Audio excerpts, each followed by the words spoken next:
Ventura. So I guess we're ready to start. Aloha, everyone, and welcome to today's meeting of the Kupuna Caucus. We have two presenters today before we get into our bills and discussion of bills. So I want to start right away because we're honored to have you, Sarah Kemble from Department of Health, who will update us on the vaccines and anything else happening on COVID that we should know about to help our kupuna. So I really appreciate her joining us. And then we will have also Wanda and I, Onishi and Candace Young after the presentation. So I'm not going to take any more time so that we can have as much time with Dr. Kemble. I know she's very busy. So thank you for coming by and chatting with us about where we are with COVID, with the vaccines, and what we have to expect in the coming months. So take it away, Sarah. Thank you. Thank you so much for having me here today. I'll show just as a visual some slides.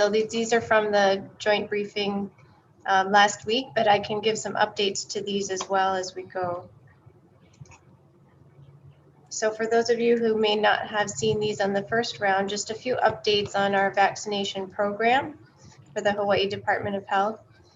We have several different ways in which we're getting vaccine out.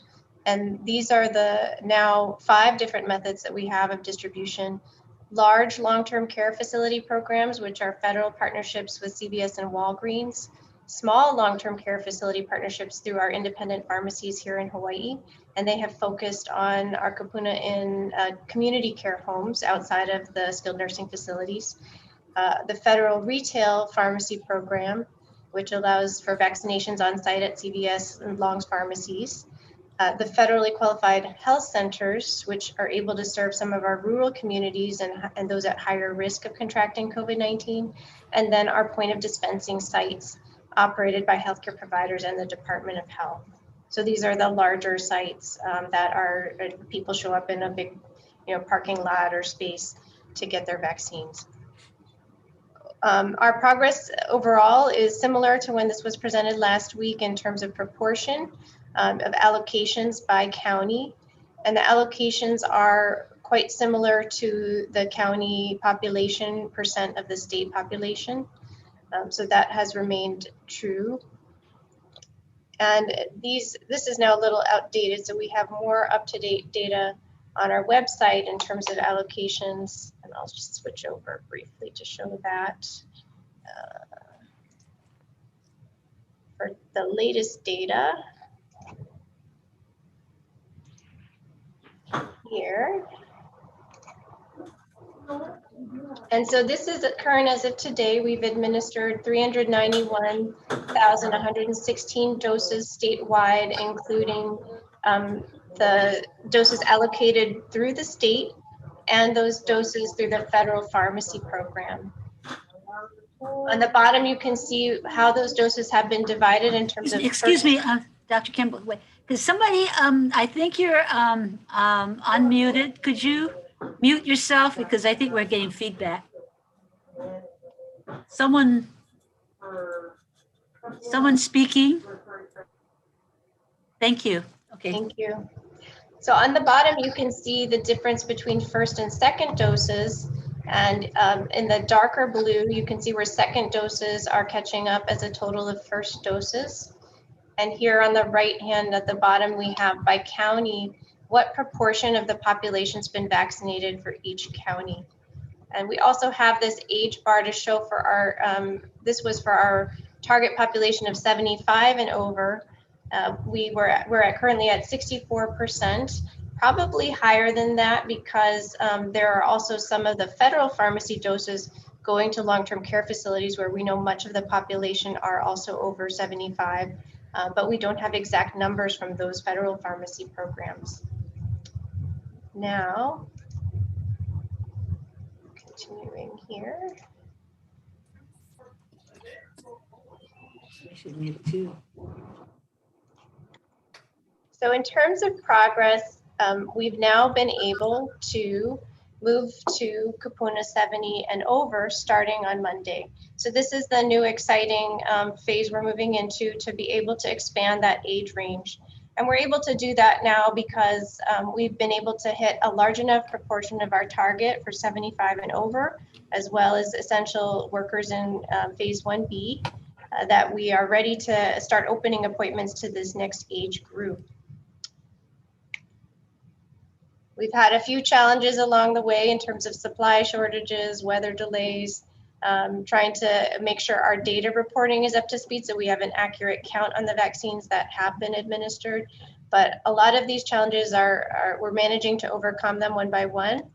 And we are seeing allotments go up overall, so this is encouraging. The latest new development too is the Johnson & Johnson vaccine, which is now going to be available. It's arrived in the state and it's been sent out to sites. We have 2,000 doses in each neighboring county, and I don't have the number in front of me for the Oahu, but I think 6,000 is over 6,000 doses on Oahu.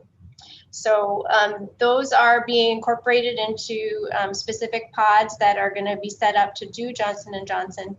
In general, we'll be doing Johnson & Johnson at a single pod rather than, for instance, you won't show up to one pod and have the choice of the 3 vaccines at that same pod. And that's because of the administration considerations to make sure that those who are giving the vaccine are straight with which protocol they're following. We don't want confusion there. So it'll be focused on a single pod, but we'll be able to publicize which pods have the Johnson & Johnson, which ones have Moderna or Pfizer, so people can make their selection based on pod. So this brings us closer and closer to phase 1C, and so we will also see how we do with the 78 plus and what our allocations are, and as soon as we're able to move into 1C, we'll be doing that as well. I did present some last week on why it's so important that we make sure we get the Kupuna vaccinations done and why we prioritize them. And it's really to do with this chart here, that as we see with each increasing decade, we see increasing numbers of deaths due to COVID-19. We also see a similar trend for hospitalizations. And even though the numbers look lower for the 80 plus here, that's the absolute number of hospitalizations, but as a proportion of the total number of people we have in Hawaii who are 80 years or older, it's a very high proportion. With each decade, there's an increase in the outcomes of hospitalization and death for that part of the population. This is an example. A 75-year-old is 8 times more likely to be hospitalized with COVID-19 than a 20 to 24-year-old, and 186 times more likely to die of COVID-19 than a 20 to 24-year-old. So that just underscores the importance of making sure we do reach our Kupuna with the vaccinations first. In terms of phase 1C, we're looking at additional factors as we do look ahead and plan for phase 1C. We need to make sure this is going to represent almost half of our residents. In this group are adults age 65 to 69 years old. And we do need to consider those who have high-risk medical conditions. And I talked a little bit about Johnson & Johnson already. So the bottom line is I think we're really excited to be able to now be starting with 70 plus, and we're planning actively for how to reach those with the comorbid conditions in the 65 plus group as well. And I'd be happy to take questions.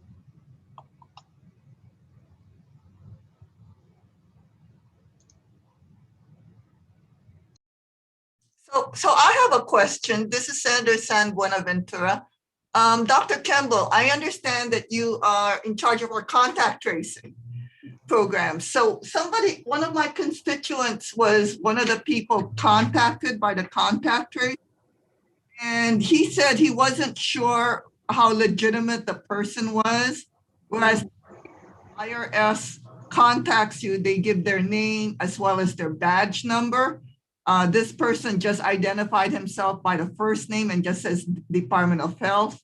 And so he wasn't, would you consider changing a protocol to like match those of other governmental agencies so they would be more comfortable about sharing their their personal information to the contact tracers. Right, I understand. It's a real concern for seniors to be sure they're not victims of fraud.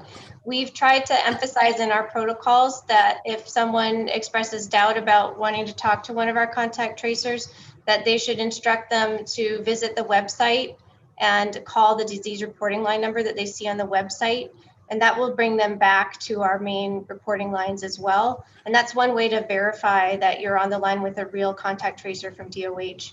Our contact tracer protocol is to give a first name only, and that's because we've also had some situations where contact tracers have been victims of, unfortunately, some people that have, had issues that they wanted to vet with that person, and that is just a layer of protection for them. But we do want to make sure that people know they are being reached by somebody legitimate. So would you consider like what the IRS does, which is provide badge numbers for each of your contact tracers so that at least the not only the first name, but there's like a badge number that they can refer to?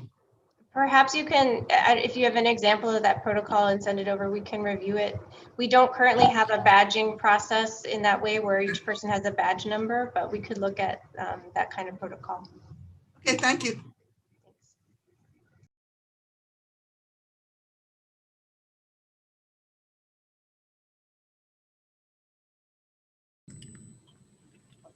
So if no one else has a question, I have a second question, Dr. Campbell.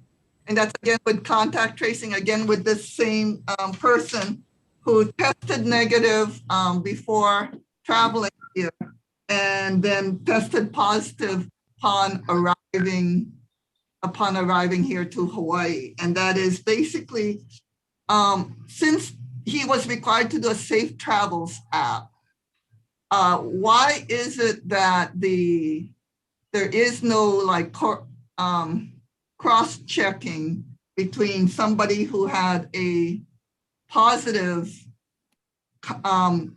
result on a PCR test? Why doesn't that person then get cross-checked with a Safe Travels app so that we know when and where they traveled? So the Safe Travels program is administered through HIEMA and the incident commander, so it's not overseen by the Department of Health. I can say that as far as that type of situation arising, I do know one of the challenges is outside of the state of Hawaii, those results are not reportable to us. And the only way that one would be able to verify is for the traveler to submit that information. And I think that's been one of the logistical challenges for the Safe Travels program. They have to find a way to try to validate people's test results coming in from other places. Okay, thank you. There's another question. Is there more information on what qualifies as high-risk medical for 1C? And if so, what verification would be required to schedule an appointment? Yeah, so there's a working group that's been meeting to discuss which medical conditions should be prioritized in phase 1C and how.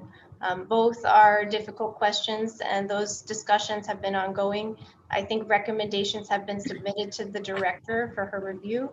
And so we should have more information on the specifics very soon. As you move into 1C, though, how are appointments going to be handled? You're still going to stay in the zone of the 75 or move to 70 and allow for the medical conditions to come later in terms of verification? Not all of these details have been worked out yet, but I think the efforts will need to be simultaneous. There will be a bit more planning required to reach out to those with specific comorbid conditions. So that planning process is already begun in some ways. So I think that there will be parallel efforts and not sort of one after the other. Do you have a timeline for the 1C in terms of beginning? Is that, you would say Monday? Is that? Not yet. Monday is when we'll start with 70 plus. We don't yet have a timeline for 1C. Ah, okay. Are there any other questions? If you do, raise your hand. We can call on you or chat. Okay, then I don't see any. So I want to thank you so much, Dr. Kemble, for joining us and for giving us an update. We may call on you again as. Sure, it's my pleasure. I'm here till 3:30. Thank you. Thank you. Okay, moving on to SHIP, the State Health Insurance Assistance Program with Wanda Anai Onishi. Is Wanda on? I'm here. Okay, you want to proceed? Sure, I'm going to share my screen.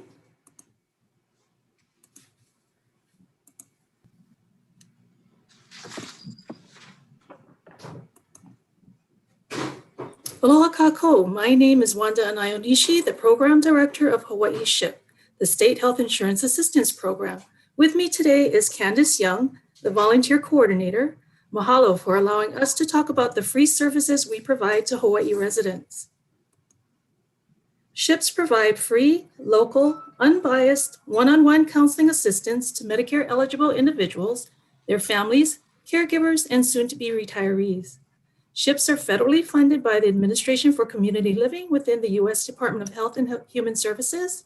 Hawaii SHIP is administered by the State of Hawaii Department of Health Executive Office on Aging. And we provide outreach and education services with the help of our dedicated volunteers who are trained on Medicare and related health topics. Let's watch one of our successful ads featuring sportscaster Jim Leahy and UH coaches Vince Gu and Dave Shoji.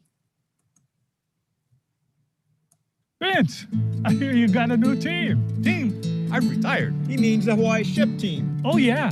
Their counselors help seniors find a health plan that can save on medical and drug costs. Best part, it's free. Local help for anyone with Medicare. I hear SHIP is scouting for new volunteer recruits. Not to mention, great coaching helps volunteers go from rookie to pro. Now that's a game plan. Be a counselor, presenter, or just help in the office. Join a winning team. All Hawaii SHIP today. Vince. There's a SHIP in every state and in 4 territories, the District of Columbia, Guam, Puerto Rico, and the U.S. Virgin Islands. You may be familiar with our former name, Sage Plus. We've been helping Hawaii residents since 1992, and we will be celebrating our 30th anniversary next year. You're all familiar with Hawaii's Aging Network. Administration for Community Living is on the national level, and they provide guidelines and funding to EOA, which, as you know, is an attached agency of the Department of Health and advised by PABIA. EOA oversees many of the programs you see below. One is Senior Medicare Patrol, or SMP Hawaii, which oversees Medicare fraud and abuse.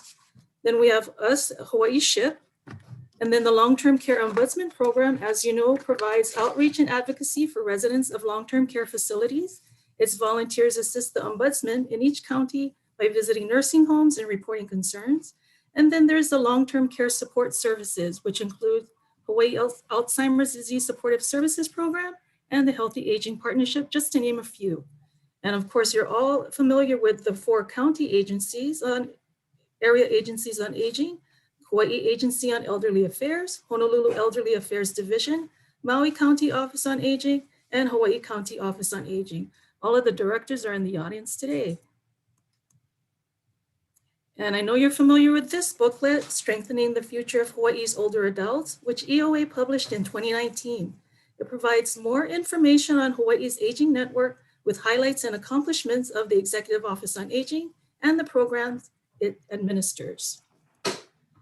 So what's the history of Medicare? Let's review these legislative highlights. In 1965, President Johnson made Medicare law by signing HR 6675 for individuals 65 and older. And in the next year, 19 million individuals signed up for Medicare Parts A and B. This shows you how popular this program, health insurance program is. In 1972, President Nixon signed the first major change to Medicare to include individuals under 65 with disabilities and those with end-stage renal disease. The next change was in 1980 when Congress passed the Omnibus Reconciliation Act, which included Medicare supplement insurance, commonly known as Medigap. In 1997, President Clinton formalized Part C Medicare Advantage through legislation. And in 2001, Congress passed law to add amyotrophic lateral sclerosis, or Lou Gehrig's disease, to automatic Medicare coverage. In 2003, President George W. Bush signed into law the Medicare Prescription Drug Improvement and Modernization Act, which added the prescription drug benefit known as Medicare Part D Prescription Drug Program, which later launched in 2006. And in 2010, the Patient Protection and Affordable Care Act put limits on Medicare costs and increased services. So what does the future hold for Medicare? Will it be Medicare for all? Stay tuned. But in the meantime, you can count on Hawaii SHIP to keep abreast of the changes that happen annually to Medicare. And here's a quick fun fact. Former President Truman and his wife Bess issued the very first Medicare cards during the signing ceremony in 1965. So now I'm going to turn this presentation over to Candace, who's going to talk more about our program. Take it away, Candace. Thanks, Wanda. Hi, everybody. So like Wanda kind of mentioned previously, Hawaii SHIP relies on dedicated volunteers to provide assistance and information to Hawaii's residents statewide. Hawaii SHIP has trained over 100 individuals, and we have volunteers in all 4 counties. We also have contracts with the AAA agencies as well. Okay, next slide. So one of the services our program offers is Medicare counseling. Counseling is always free, local, and unbiased. So right now we are offering counseling services virtually. So this means over the phone, or we can set up Zoom counseling sessions if the individual is technologically savvy. Hawaii SHIP is currently working on a reentry plan for our volunteers to hopefully resume in-person counseling at the EOA office in the near future. To receive counseling services, an individual can contact us through our Hawaii SHIP website, so that's hawaiiship.org, or they can call us at our helpline, 586-7299, or toll free at 1-888-875-9229. Our helpline is pre-recorded, so individuals can leave their name, number, and a brief message about their issue, and a certified volunteer counselor will contact them within 5 business days. Okay, next slide. Okay, another service Hawaii SHIP provides is free Medicare-related presentations to the public. Hawaii SHIP has a wide variety of presentation topics, which you can find listed on the screen. Due to the COVID-19 pandemic, Hawaii SHIP has seamlessly transitioned into offering virtually conducted presentations through Zoom or MS Teams. All presentations usually take around an hour to conduct, including Q&A. We ask for a minimum of 5 attendees to request for a presentation. So if anyone is interested in a presentation, they can call our helpline or they can visit our website. And then I will follow up with the individual and have them do a presentation request form. And we'll work on the logistics regarding the presentation. Okay, next slide.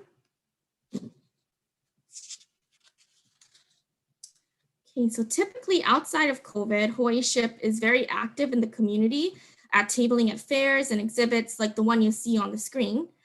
We have since stopped all in-person events to protect our volunteers, but instead Hawaii SHIP has transitioned into participating in virtual fairs and events until further notice. Okay, next. Okay, this slide provides our contact information with some typical questions people call our helpline about.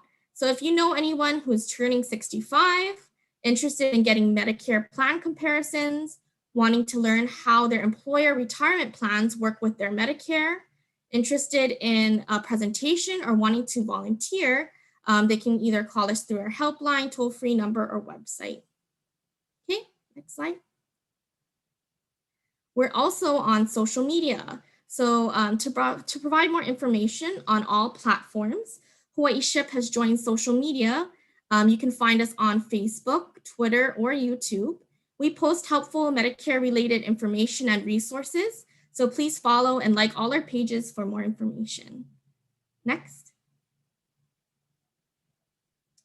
Lastly, I would like to briefly discuss how Hawaii SHIP has assisted the public with this current pandemic.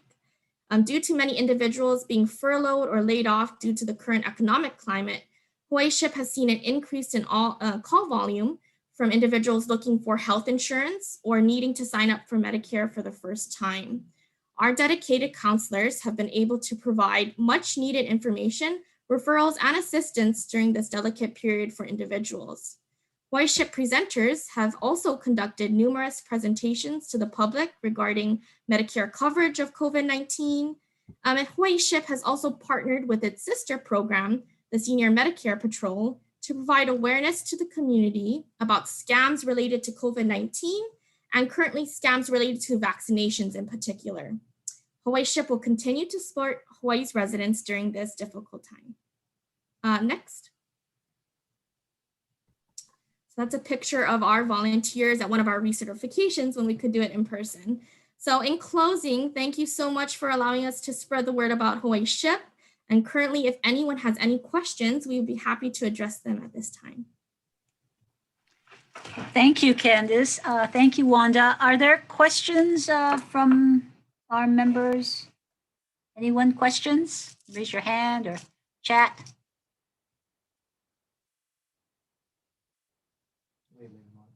Lei, Lamont?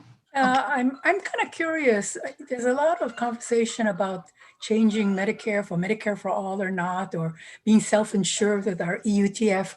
How does SHIP feel about it? Do they think everyone should be on Medicare? That's really not our position question to answer, because we just provide Medicare assistance and education. We help the public. So we don't have a formal opinion about this. Yeah, Medicare is an option, right? It's not mandatory, but they did place penalties in, right, for incentives for people to sign up. As later in life, if you decide maybe I want Medicare and you didn't sign up when you're first supposed to, you could be penalized for lifetime penalties. So I think it's good for people to have health insurance in general, whatever method that may be. Yeah. Any other questions? Charles? Yeah, this is Charles. I have a question. I've emailed a couple people. I'm curious. It's just about vaccinations and why tourists as well as Canadians are being vaccinated, and our own local seniors aren't all vaccinated yet, including the 75 age plus. Go ahead. I think is this for us? Okay. I think can you? I think we have Dr. Campbell. So yeah, would you like me to take that? Yeah, please. So glad you're still here. Yeah, thank you.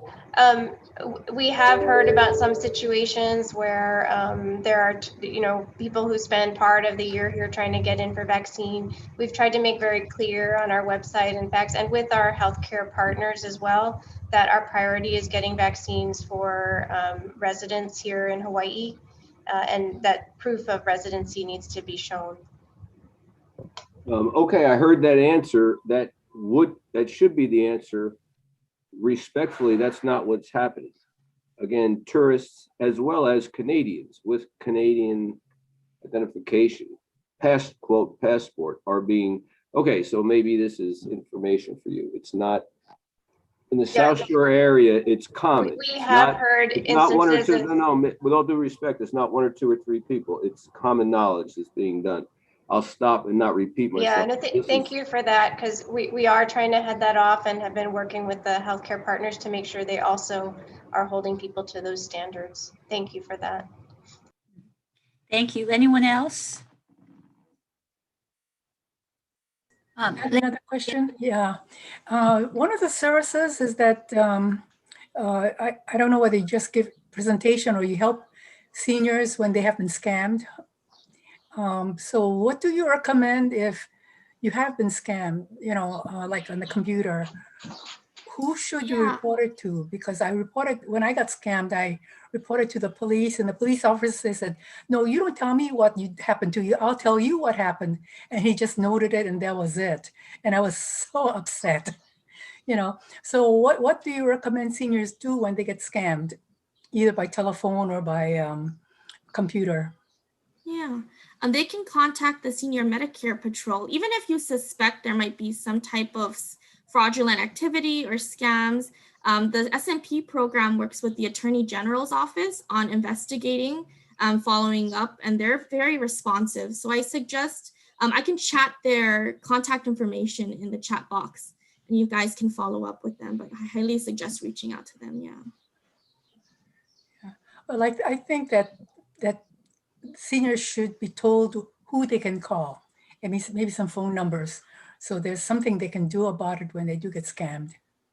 So I Candace, have are you to change putting my it on computer. the chat? Can you put that on the chat? Sure, I can chat that. Okay, so we will have that on the chat line. I mean, on the chat. Oh, Rick Tabor. Tabor, yeah, I could ask a question for each. So one for Dr. Kimball and one for Ship. So Oh, I think Dr. Kimball just left. She left? Yeah, but she says Oh. that we could take your question. So if you put it in the chat, we will forward and get Well, back. I'll just put it out there for Charles. I was hearing on NPR yesterday morning that there's concierge services that are being investigated for giving the vaccine to folks. San Francisco is one place ahead of time. I don't know if that's what's maybe is happening here in Hawaii or not. I have no idea. For Ship, I would just say that you guys are going to do one of your full presentations with our Generations Magazine webinar coming up, Candace, right? That'll be on September 22nd. So that's going to be a little bit more involved than the one you just did here, I would assume, because we have an hour and a half to cover there. Because some things I think that are important is the Medicare information changes like pretty frequently, yeah? How often does that change? I mean, you have to get recertified like every year or something? Premiums, amounts change, benefits change. Yeah, definitely. So then all of your volunteers have to get recertified every year? Yeah. We have a recertification every year. We do trainings throughout the year, but definitely what Rick was saying about our presentation series with Generation Magazine, we're going to do our Medicare basics. So it's going to go in depth about the different parts of Medicare, your choices, enrollment periods, and penalties. So stay tuned for that if you're interested in learning more. You have a date on that, or you have a date? Yeah, on that? so it's 22nd. Yeah. September 22nd from 11:30 to 1 o'clock. It'll be our webinar luncheon gathering. And then what I found, because I've been in mental health for many, many years, is that Medicare is very complex in the sense that you have to go all the way back to the very beginning and understand all the rules from the beginning leading up to current. And so your guys' services and help is just very, very much needed, yeah? Just to help people navigate the system. So that's it for me. Thanks, Rick. Thank you, Candace. I see for those of you interested, the Senior Medicare Patrol website and phone numbers are now on the chat, so you can take that down. Any other questions, comments? Hi, everyone. My name is Lonnie Sakamoto. I work with Caroline and Wanda and Candace at the Executive Office on Aging. I just wanted to share that we are looking to ask that SMP Hawaii be added to a Kupuna Caucus agenda sometime in the very near future. Right now, we're knee deep in a lot of media and advertising and outreach regarding the COVID scams that are happening.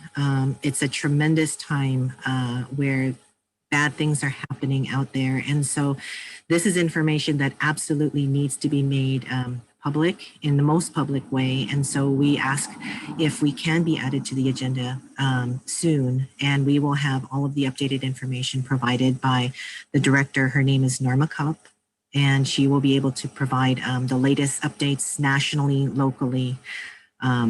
Yeah, it's a busy time for everyone, but between SHIP and SMP, really critical information. These are direct service programs that are provided from the Executive Office on Aging. And again, it's unbiased because we're not brokers or agents. There's so much advertising right now out there, but with these programs, because they're federally funded programs, there are no fees, there are no commissions built. There is and it's, like I said, it's unbiased and it's straight from the feds. So we work hand in hand with the Social Security Administration because many people, when they retire, they want to learn about their Social Security benefits. We work with CMS, the Center for Medicaid and Medicare Services, because they're the ones that contract with the providers and develop the benefits and create the cost structure. So We work very, very closely with them on a federal level. We also work very closely with our Medicaid office, because if someone doesn't qualify for Medicaid, we have to try and help them find coverage in some other way. So the counselors that we have are absolutely invaluable. They're amazing. And the last open enrollment period between October and December, we recorded somewhere between 300 and 350 calls per week in our helpline.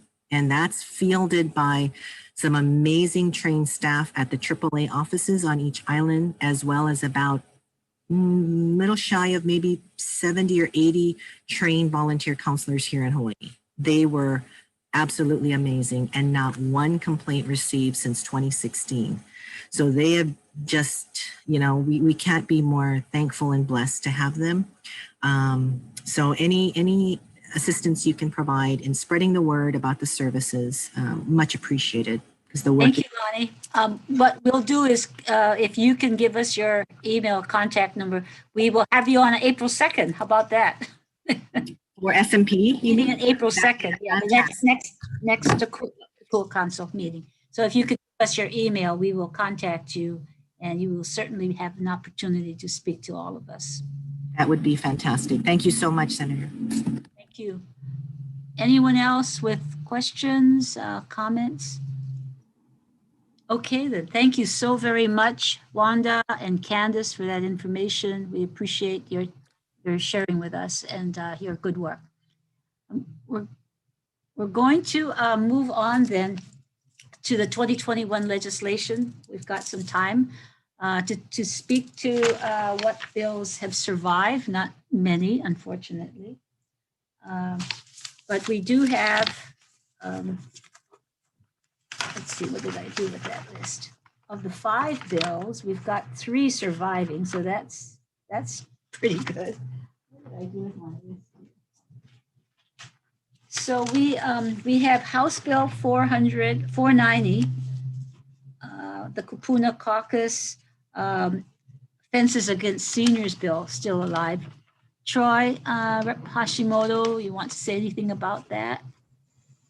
Yeah, so I think that has been a very big priority for the members to try and move forward. So as it heads to the Senate, we will hope that it gets a favorable referral, which we hope is still at just the Judiciary Committee, because that was what the companion referral was. So we're hoping that will continue to be what the referral is, and we'll have to work with Senator Rhodes to make sure that he is satisfied with the language that we have in the bill. And so we may be calling upon the prosecutors to possibly, have further discussions as we move along. But, I think we're in the home stretch, so we have to keep at these bills and make sure that we get them to the finish line. So it just gets a little harder and harder as we move along. But I think this is a good one that we possibly can pass this year. And for those of you who are supporting this bill for crimes against seniors, I think it'd be very important for the committees to hear from you when it comes to the Senate, because this is the second time around, and they need to hear how important it is for us to have the support with the lower age for those who have crimes against them, Kupuna.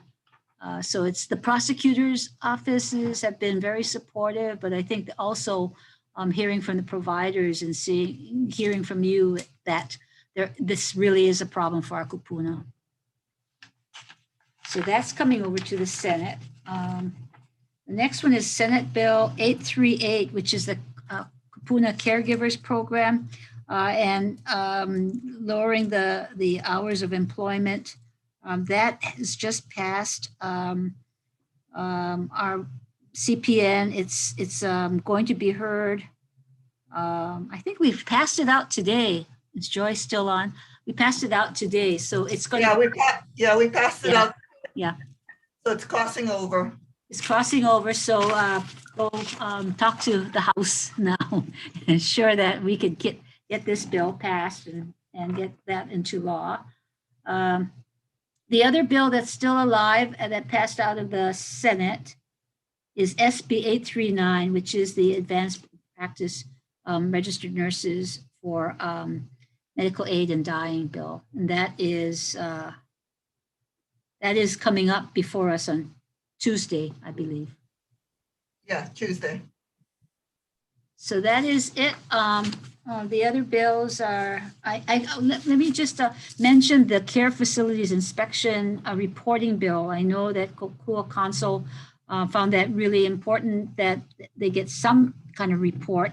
And the Office of Healthcare Assurance says that, it takes them a month sometimes to write a report. So it's sort of trying to get some resolution of what can be reported so that those who are seeking facilities can have some idea of whether a facility is having problems or not. And we haven't been able to get some agreement on that. We could go forward with a resolution requesting that OCA look into this and what might be available for reporting on their website as to the condition of facilities once they inspect. But that is up to this group as to whether you want to pursue it or, see what happens in the coming year. Any comments on that?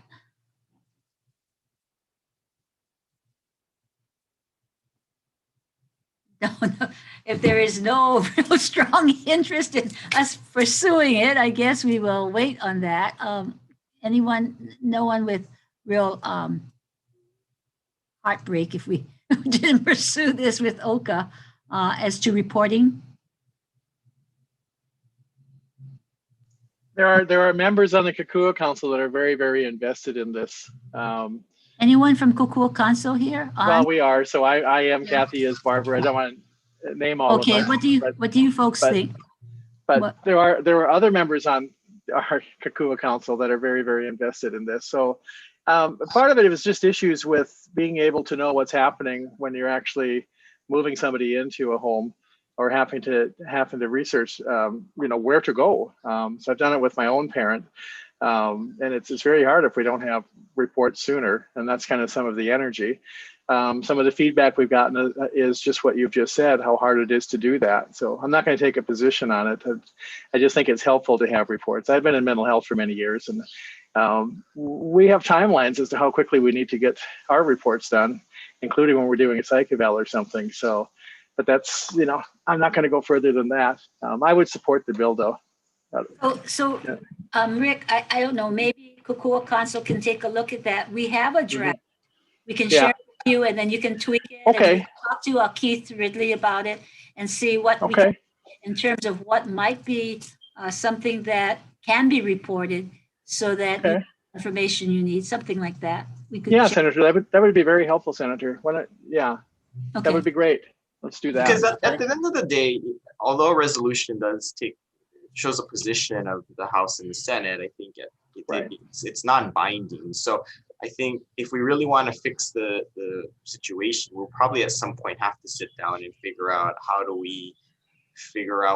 we get the information faster. I think just in conversations, they have been a little bit defensive, but I think maybe it's just a matter of they don't understand what the position is. I don't know. Maybe we can have a working group too that Kupuna Caucus can work on. So it doesn't mean the resolution is the only way, but I think if you want us to take a position, that's a easier ask than nothing, I suppose. But I think you're gonna have if they agree. Yeah, if they agree, then you bring everybody to the table and say what works, what wouldn't work. Yeah, let's look at that. I think that's a great suggestion, Rep. and Senator. Definitely. Okay. Yeah. Okay, we will send it to you, Rick, and you can work with Kupuna Council on it, and you can let Troy and me know how you want to have until next Friday. So the sooner the better, but we'll send it to you after this meeting. All right, appreciate it. Thank you. Is there anything else? Anyone else with any suggestions? Yes. So I'm also involved in compassion and care. So the Our Choice has moved on. I mean, so that's still passing. I've been very involved in that as well. So that's still happening. I know. I think you should note though that you need to do your homework on the House side because it's think there is some hesitancy with On that. ends. No. So I think if we're not able to get past the first committee, I think it's going to be difficult. So please, please, sooner than later, if you really want this bill, you're going to have to make sure you talk with Rep. Yamane, and I know there is some things that we're going to have to work through. Okay, will do. And the did you mention the Alzheimer's Association? Some of them were on board here earlier. The 1 FTE for the coordinator. Have we covered that one? No, I think we decided that we didn't need that because it was in the base budget for EOA. So that's covered. That's set. Okay. All right. Thank you. Anything else? Caroline, you have anything to add? Hi, Senator. Sorry, I was muted. Sorry about that. Oh, No, but yeah. you're right, Senator. It is in the budget bill, the 1.0 FTE. Okay, good. Anything else anyone has? Senator, this is Audrey. Audrey. Yeah, hi, Audrey. Good afternoon. I already had made this announcement in the PABIA meeting today, but there is a resolution that's going to be introduced by the House and the Senate, hopefully by next week. I don't have a number, but this is regarding the retirement savings, and it's proposing to establish a task force that will look at a state facility, the feasibility of establishing a state facilitated retirement savings program for our private sector workers who don't have access to an employer-based retirement plan. So we're expecting it to be introduced next week. And I don't have the number, but I just want to bring it up to everyone's attention. Okay, so if Audrey, if you want to send that number to us when you get it, then we will be sure to just send it around by email to everybody. Yes, thank you so much. Appreciate that. Anything else? Yeah. Hi, Yeah. Senator. Hi. Dr. Velez. Hi, how are you? I just wanted to follow up and ask if Representative Schmo could elaborate a little bit on what the hesitancy on the House side is for the APRNs. Oh, Troy, as Rep. Hashimoto, on the problem with the APRN, the SB 839, our care, our choice. Yeah, I think it's more of, there's a feeling, the sense that I got, it was a feeling that this is a fairly new, our care, our choice is fairly new. So I think that was one part of the issue. And I think the other part is we've been doing a lot with APRNs these days. And I think there is some hesitancy on the amount of that we've been adding to what they can do. So I think we'll have to have deeper conversations about the issue a little more. So I think probably we will have to talk with the health chair a little bit more to dig a little deeper, because I only had a more surface level conversation with him. Okay, all right.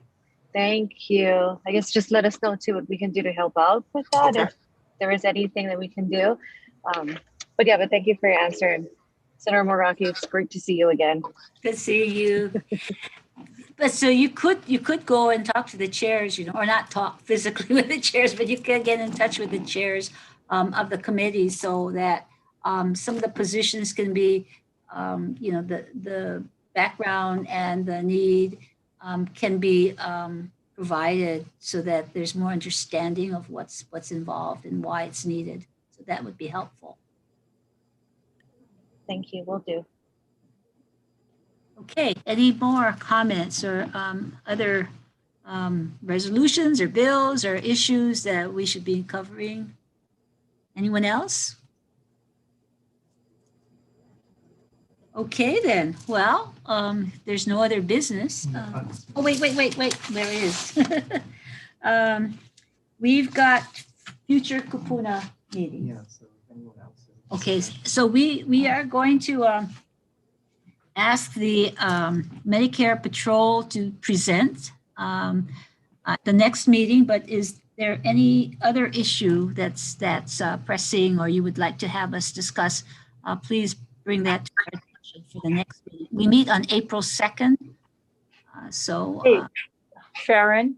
Yes. Senator Moraki, this is Senator Misa Lucha. Oh yeah, hi. How are you? I'm just wondering, is there any appetite from this group to do some resolutions on digital literacy? Well, we can ask. For Kupunas. Wait, would you like to suggest an idea or what your concept is of what they might be interested in? And then you can see if there's anyone to take you up on it. Okay. You know what? I haven't properly vetted it. So maybe I'll reach out to you and you can direct me to the person or organization who might want to champion it. But I think it's important to take a stand on it, particularly because of, the circumstances that we find ourselves in, reaching out to the Kupunas who might be disenfranchised because they don't have necessarily, they're not digitally literate. May not know how to navigate Zoom or any of the other platforms. So anyway, along those lines. So do you have a resolution or do you have? No, I don't have one yet, but I know the deadline's coming up, but as I'm listening to the discussion, I didn't hear anything related to, digital literacy or digital access, but I know it's a big issue. So I thought I'd raise that issue. I see Annette Tashiro had her hand up. So are you willing to work on this, Annette? You might want to connect with Senator Misalucha. Yes, please. Whoever wants to, I'd be happy to. So please call my office. Yeah. Anyone else interested in working on the digital connection for our Kupuna? Okay, so I will put Annette together with you, Bennett. All right. Thank you. Thank you, Senator Moriwaki. Thank you. Thank you. Senator San Buenaventura. So, so Senator Moriwaki, I don't know if I'm going to submit it as part of the Kupuna Caucus, but I guess there's already been introduced a number of resolutions that are Kupuna related. And I can bring up, well, I'm going to bring it up as chair of human services anyway. But if you folks want to track on that, that would be, That would be great. That would be great. And then you could let everyone else know to see whether or not they want to add in input to it. There's a number of, Okay. That would be great. That would be great. Right? Can you send us do they have numbers yet, or when they're introduced, give us the numbers? Some have. So like, for instance, the Arches, which are the care home providers, they want to be able to have an increase in Medicaid reimbursement, and whether or not you folks are interested in weighing in on that. I have one that I am proposing, which is basically a working group to see whether or not we can provide them reimbursement without using general funds, kind of thing. That sounds good. Yeah. So can you give us the bills, and what we'll do is we'll send it out to everybody, and then if it's okay. And in April we can also come back and you can give us a feedback on it too. Okay, sounds good. Okay, thank you. Thank you very much. Anyone else? Great. That sounds wonderful. Okay, then. I think, so the next meeting is April 2nd, and we hopefully will have some resolutions from Senator San Buenaventura, and if Annette with Senator Misalucha, we might have one on digital divide. And Caroline, you had your hand up? Yes, Senator. I was just wondering, that's Good Friday. Are we meeting on that Friday, April 2nd? Yes. Yes. Oh, even if it's a state holiday. It's a state holiday. Wait, is it a state holiday? Yes. It is? Oh, I guess that. Sorry, I should have stated that. Thanks for bringing it up. We probably the only ones who'll be here. It was brought up at my policy advisory board meeting, that's why. Oh, okay, so what is the policy board doing? When are they next coming in? We'll meet on the 9th. That's in our bylaw. So if it falls, the next following Friday, we just go to the next one. The following Friday. Is it okay with everyone that we push it to the April 9th then, the following Friday? Is that okay? Okay, that's what we'll do since it is a holiday. Thank you for letting us know. You're welcome. Okay, very good. Okay, so the next meeting is April 9. Same time, same station. Thank you all very much. I really appreciate good work, and we will follow up on the resolutions. And if you can also follow the bills on either the Senate or the House, and we will hear back from you on April 9th. Okay. That should be a little easier. We only have 3 left, so. Okay, well, thank you all very much for joining us, and have a good weekend. Aloha. Thank you. Aloha. Thank you. Bye. Everyone. Bye-bye. Okay, so